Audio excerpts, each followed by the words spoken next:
So when I hear skills and I'm thinking, okay, what are the demands of the race? I'm thinking, your bike handling skills and being able to ride the trail at race speed. But breaking Yeah. that down, and especially maybe for a coach who's like myself, not a mountain biker, what is really skills training besides being able to ride a trail fast, like picking lines? And can you go in on that a little bit? Yeah, it's just being comfortable on your bike handling that fast, knowing it's a lot of it is just knowing and experience because you don't want to be sprinting into corners, slamming your brakes and sprinting back out. You'd rather cruise into the corner, not brake as much and have a ton of speed and then be able to hit it hard coming back out. It's a lot about being smooth and flowing. And so actually one workout I'm a really big fan of that isn't complicated workout by any means, but it's just going out and doing a 30 or 40-minute trail tempo that is just focusing on flowing. And the big mental thing there is not focusing on pushing hard because that's not the goal of the day.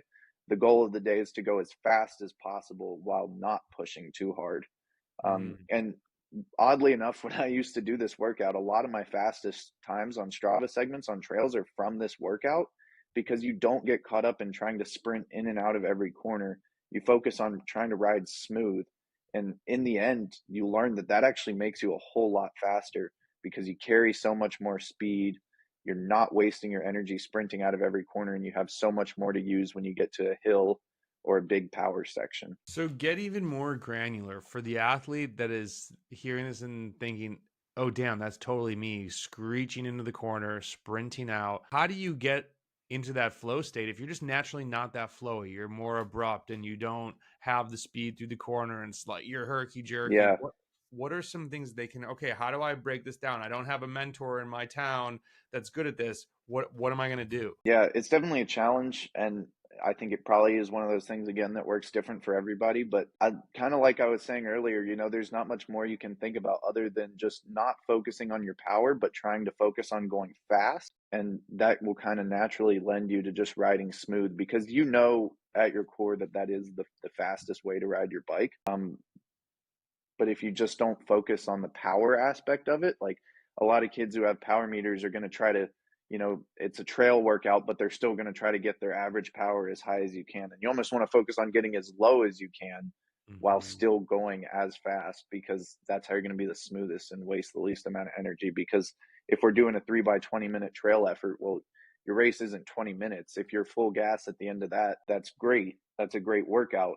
But if you could go the same speed and have it feel more like a tempo effort, that's great because you've got to do that three more times or two or three more times without rest, and that's your race. I love that. And I think that concept is even important for road racers, any racer to think about how can I pedal the least, go the fastest, save the For most sure. energy.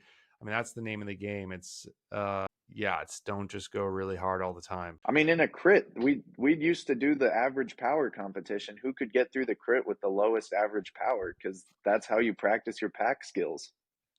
That was I lost that competition. I used to do that with a teammate, and shout out to John Hunter. This guy, oh man, John, for people that know him, he would be able to just cruise in the pack and he would last in any pro crit, the ones where I get spit out the back. He'd be like, what were your watts? I'm like, oh, 370 something. He's like, dude, I did 307 and I lasted Yeah. longer than like you need to work on your pack skills. And it's just like, oh my gosh, it makes such a difference. It's yeah, if you're out there doing crits, start doing this with a teammate. It will help you get faster by Yeah.